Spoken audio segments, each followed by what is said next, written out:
Dear Pennies and Pens, it's your girl, Loud Pen, but you can call me Penny. Today's vlog is called Penny GOT7 Winter Heptagon Album Review.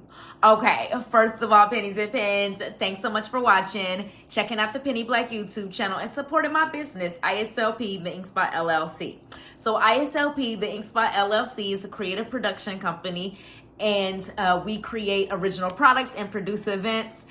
Basically, our mission is to inspire and empower pennies and pens to ink the life they've always wanted, which basically just means live your best life, use your pen to create your life, the path that you want for yourself, So that's what we're all about. We advocate for diversity by incorporating Black and East Asian culture into our products and content, kind of like what I'm doing right now. I'm a Black millennial woman who owns her own business here in the Dallas area. Have my own brand, Pennies and Pens, which is a vegan fashion line. I'm wearing one of our t-shirts right now, Year of the Dark Skin Girl, but I'm shooting a vlog that reviews GOT7's Winter Heptagon Album, which is a mixture of men all throughout Southeast Asia, and one that was originally born here in the US. So they have a really cool, diverse story as a group, which I'm just learning about as a new AGHASE. So forgive me, I don't know too much history on the group because this is my first group comeback, first album by GOT7 that I've ever listened to. So I am not the person to ask questions and be like, oh, did you? Sweetie, I just got here, okay? But the reason why I'm here and I'm doing this vlog, this album review, is because it's been a while since I did an album review versus an unboxing vlog or a concert vlog, or just like another behind the ink vlog that I usually do. So I was like, okay, let's find something new. Like, I've been trying to brainstorm posts, and then today, like when I'm just randomly driving home from work, it hits me. I'm like, oh, I should do a review of GOT7's Winter Heptagon album. I literally have not stopped listening to it over the past week since it came out.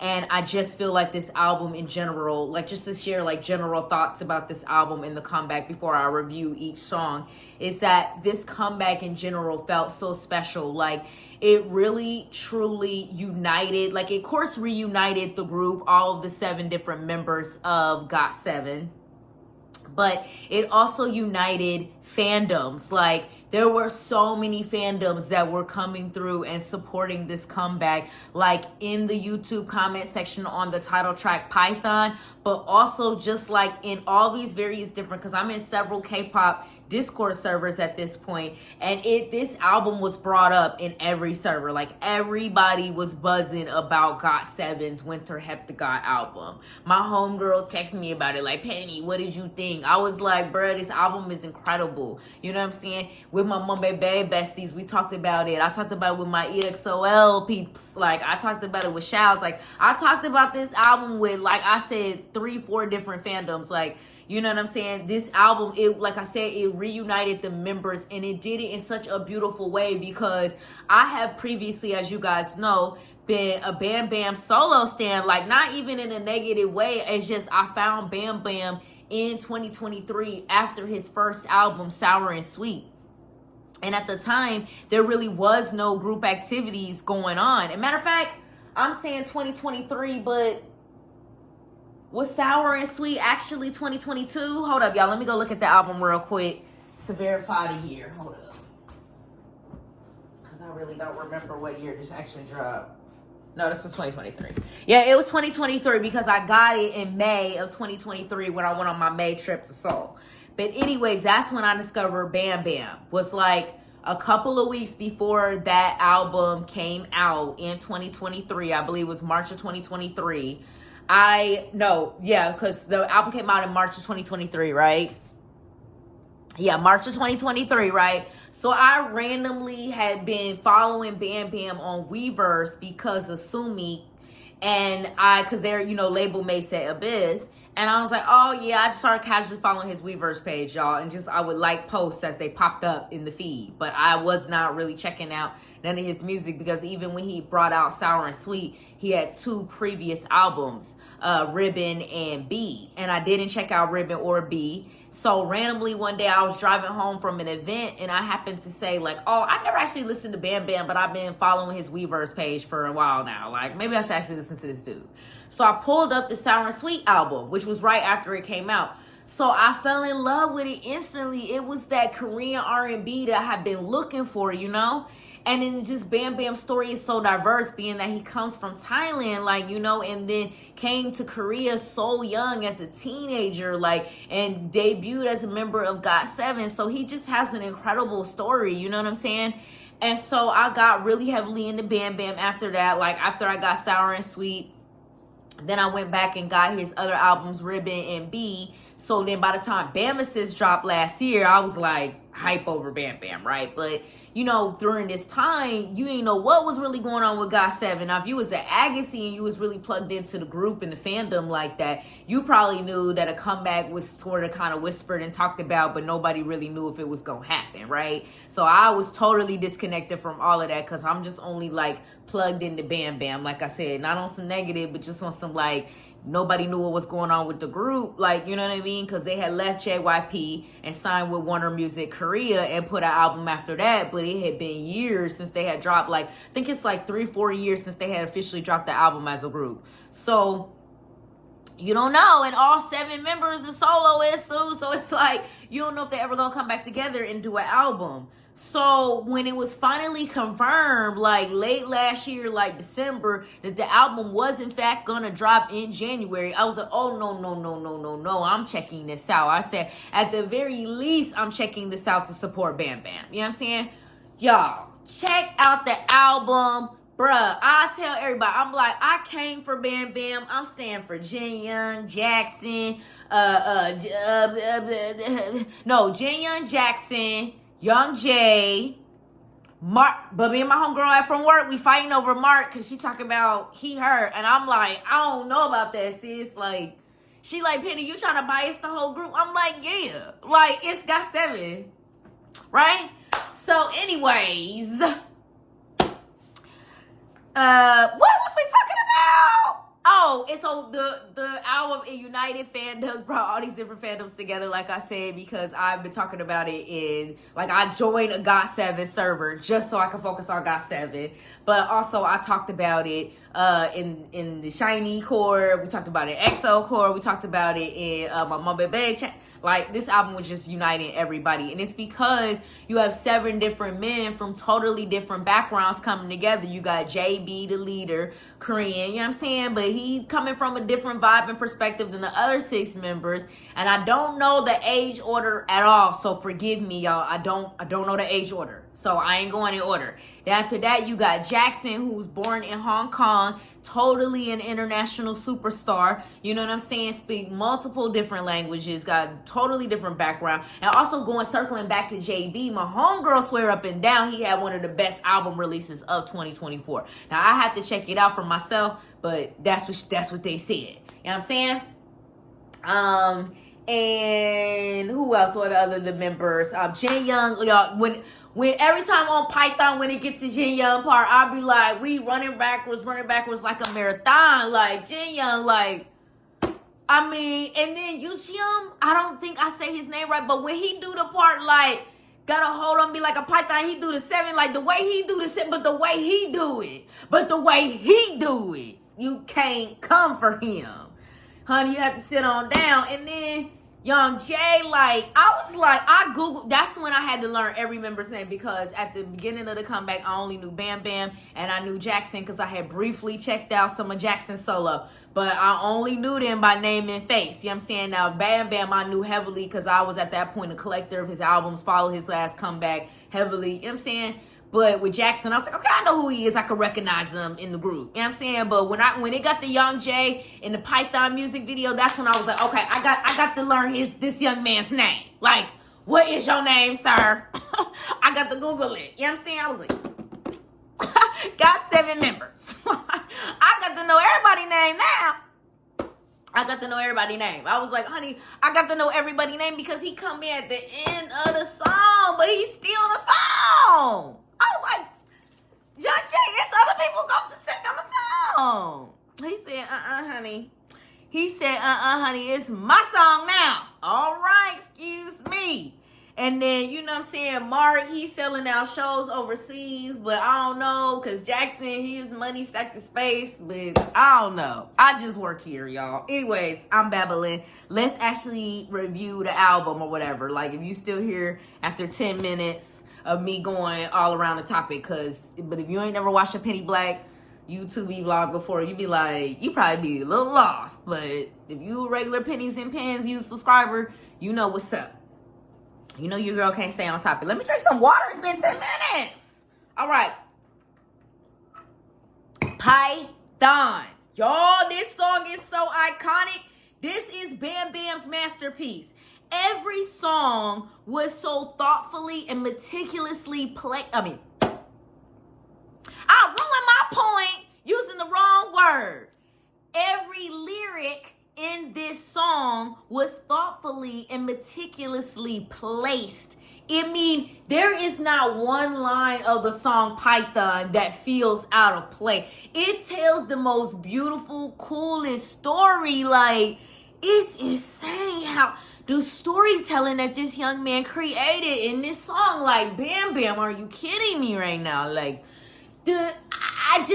from JB starting the song to then going to Jackson and then Jin Young. Like I said, we running backwards like a marathon.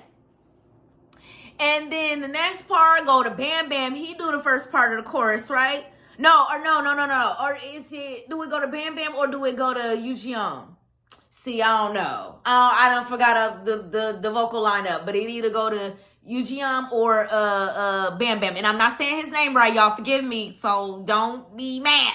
All right, I don't speak Korean. I just work here, okay? I just work here.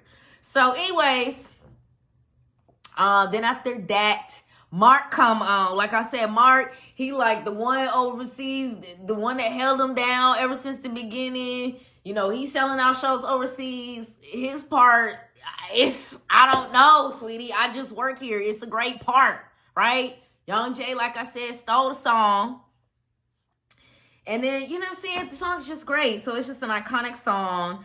And like I wanted to say that it has swag while still being a vulnerable song because, you know, you got Jackson in lines talking about, I called my accountant. He said the money stacked the space. You know what I'm saying? But then he's like, what a snake with them eyes. I won't even tell a lie. You know, so it's like the lyricism in this song is just incredible. We don't get lyricism like this no more. You know, in the age of the internet and social media, you know, you can go viral with basically anything. Like, you really ain't gotta put that much thought into it. So the fact that Bam Bam took the time to put that much thought into this song along with his songwriting and production team to create such a masterpiece, it's even more refreshing because in a sea of songs that really were made for TikTok, this is not one of those songs. This is that song where, you know, like I always judge an album based on do you still want to listen to it when the hype from the comeback dies down, because January of 2026,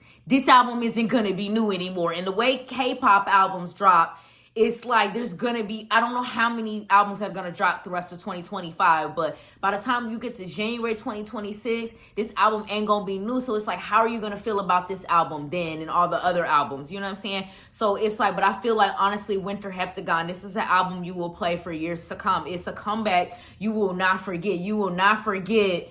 It's not even necessarily like, it's just, like I said, something about it, the way it reunited the group and then way it united all these different fandoms around this one group is just very beautiful, because in K-pop, it's great that a lot of people have their alts, their main groups, but the problem is with that mentality sometimes that people don't want to branch out and they don't want to support something else. And, you know, but the thing about this GOT7 comeback, that actually happened. Like, people who normally don't listen to this group was hype over this group, and it was a beautiful thing to see. Okay, and so the music video also had core choreography. It was a simple but interesting storyline because, like, they were basically just chilling, dancing, but then you had the scenes where, you know, like at the end where Bam Bam is like kind of looking out the window and it's all these cameras and stuff flashing. Like, it's like they're trying to get a picture of GOT7, they're trying to see what's up, you know, like it was just a cool storyline.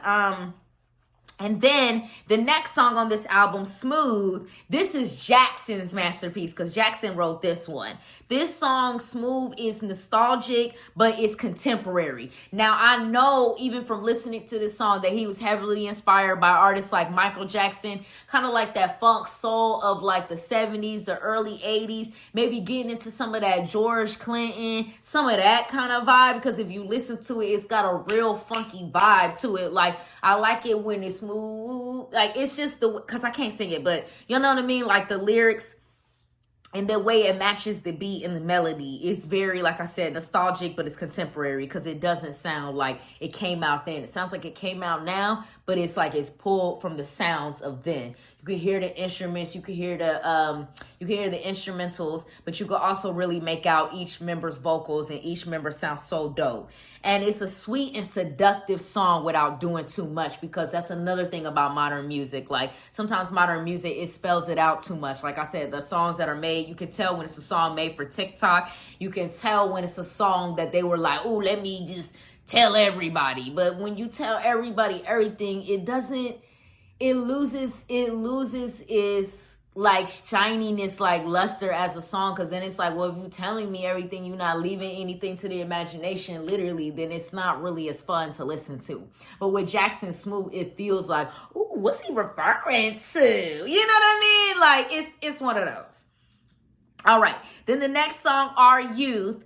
This song feels like the quintessential song on the album. It feels like the song that expresses who GOT7 is and where they are right now. Like, this group that has been together for 11 years, like I said, came from completely different countries. I forgot to finish telling that story earlier, but like I said, JB, I don't know if he's the oldest, but I know he's the leader.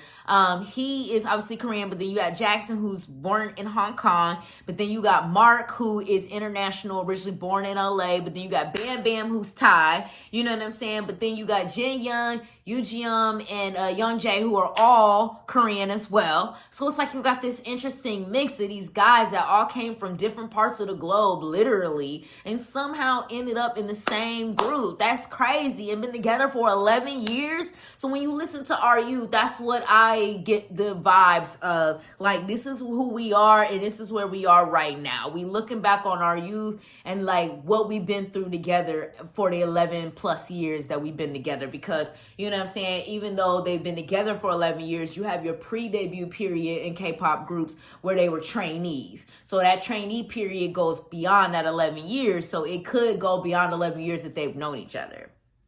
So then we got the song Remember, track 4, which is, in my opinion, the perfect B-side. It's not too fast. It's not too slow. It's a song that is basically, to me, I compare everything. I metaphorically do everything with food. But it feels like the lettuce and the tomatoes and the onions and the sauces, like if you get, ketchup and mustard on your veggie burger, or if you eat, meat, but I eat veggie burger. But that's what this song feels like. Like, you couldn't have the album without Remember. Like, you need a song like this. You know what I'm saying? It's the B-side. It's not as strong as the title track Python, but it's the song you need to complete the album, because the art of the B-side is getting lost in our modern culture, because it's all about the title track. Goes to the title track on YouTube. We'll add it to a playlist or whatever. So people just skip the B-sides and skip the full album listening because they listen to the one song and that's enough. And that's cool if you're a casual fan. But even if you're a casual fan, I still would recommend listening to the full album, because if you don't listen to the full album, you're missing a song like Remember. You're missing Jackson Smooth. As we go through the rest of the songs on the album, you're missing all those tracks. And for what reason? Like, it's because even though it's a 9-song album, it's still only like 20 or 30 minutes long, y'all. Like, I promise you, go on break, and by the time your break is over, the album over. Like, and you just was sitting there listening to it.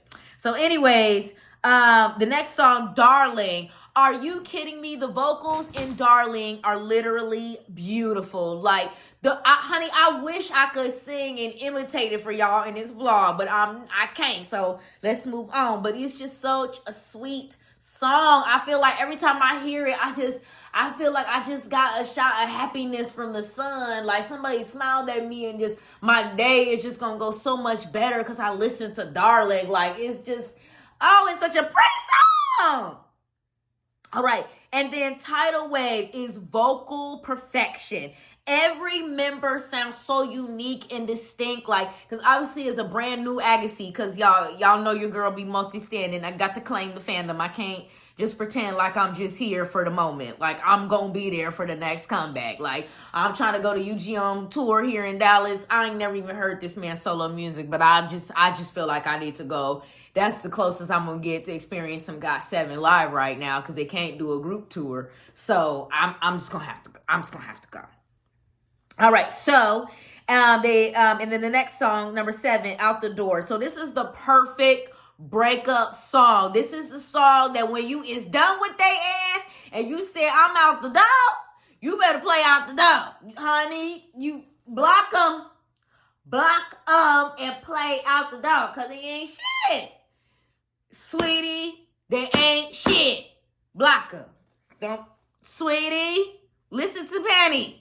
Listen to Penny. That ain't gonna be your Mr. Pen or your Miss Pen or your they, there, and them pen. Okay? So you go ahead and block their ass, because they ain't shit. And listen to Out the Door by GOT7 from the Winter Heptagon album. As I've been telling my coworkers about them all week, I've been like, y'all, I'm basically GOT7's publicist at this point. Basically. Like, basically. All right, so track number 8, Her. So Jin Young, just like Penny, is an emotional Virgo. We get all in our feelings. We be all in our feelings. So at some point, Jin Young, he was all in his feelings and he wrote this song. It's just his emotional canvas, and it's painted with his beautiful words. And he just got his members to sing on his song because he was like, y'all, I'm feeling some type of way. She got me just messed up, so I need y'all to come sing on my song. And they was like, okay, bro, we got you. Like, we coming. But no, them vocals are so stunning. It's so moving. I love this song. And I also love it because it's track number 8. So, like, that's what I'm saying. Y'all listen to the full album. Please don't just listen to the title track. Python is one of my standouts from this album, hands down. But you are cheating yourself if you don't listen to this full album. I'm telling you, like, Her, it's like I said, going back to my point about the B-side, like, you need a song like Her at the end of the album to slow the album down a little bit. Like, every song can't sound like Python. Like, no, it's just, you doing too much, okay? So Her evens out the album. It levels out the album, so you got like a flow of the album, and then by the time you get to track 8, you got to slow it down a little bit. Like, let's chill. You know what I'm saying? We started that song, the album. We was listening to Python. We was dancing. We was twerking. Or at least I was twerking. And then, you know what I'm saying? Then we gradually worked our way to the chill mode with Her. So we needed that. Okay, and then track 9, Yours Truly. This song, I'm a brand new AGHASE, but it feels like an ode to AGHASE. It feels like an ode to the album, like, or to the fandom. Like, we are singing to our fans, like, y'all, we are back together. Like, y'all thought we might not put out another album because it's been years since GOT7 did an album together. You know what I'm saying? So, and not only did it years since they did an album together, but with every member doing such poppin' solo projects, you just didn't know. I'm sure as an AGHASE, y'all been going through it. Like, I say y'all in this context, not include myself, because I wasn't there in them years. I couldn't imagine what it's like to have genuinely been an AGHASE, a GOT7 fan before Winter Heptagon. Like, let's say January of 2024. Like, literally a year ago from now. Like, you know what I'm saying? How y'all felt, like, how it felt like this March of 2023, Bam Bam dropping Sour and Sweet. You know what I'm saying? I know, I can't remember when Jackson dropped Magic Man, but I know that's been in the last couple of years. Young Jay got several solo albums. Jin Young dropped a solo in 2023. I know UGM got several solos if he doing a world tour. So, you know what I'm saying? I don't know how y'all felt. Like, we ever gonna get a group come back again? So I'm so happy that this album happened, and that's why I feel like Yours Truly is the last song. It's the final track. It feels, like I said, an ode to the fandom. Them singing to the AGHASEs that have been there, the A1s since day ones, that have been holding down the group, you know what I'm saying, buying all the albums, going to the concerts, showing love to the group. So, you know, it's really beautiful to see. But I was so excited to do this vlog today, y'all, to wrap it up. because, like I said, I was brainstorming what I was gonna vlog about, and I couldn't think of nothing, and I was like bullshitting yesterday because I took a mental health day after work, and so I didn't shoot no content. I couldn't think of what to shoot, so I was like, shit, what am I gonna shoot? And then finally I was like, Pen, you need to shoot something about that GOT7 album, but I can't afford to buy it right now, so I can unbox it for y'all. So I said, okay, I'll just shoot an album review and talk about the album, right? So I hope you guys enjoyed today's vlog. Your girl is finally gonna get her some late lunch because she hungry. Hungry little baby. Go ahead, get this vlog all edited and uploaded literally today, January 30th. I normally don't do everything so last minute like this, but you know, I wanted to go with my creative juices and vibes too, and not just upload something for the sake of uploading it, because that's kind of the vibe that I was in. I was like, oh, I could just shoot this and upload that. But I wanted to still be organic, but still within my content. You know what I'm saying? So anyways, that's enough of me babbling. Bye, y'all. Thanks for watching.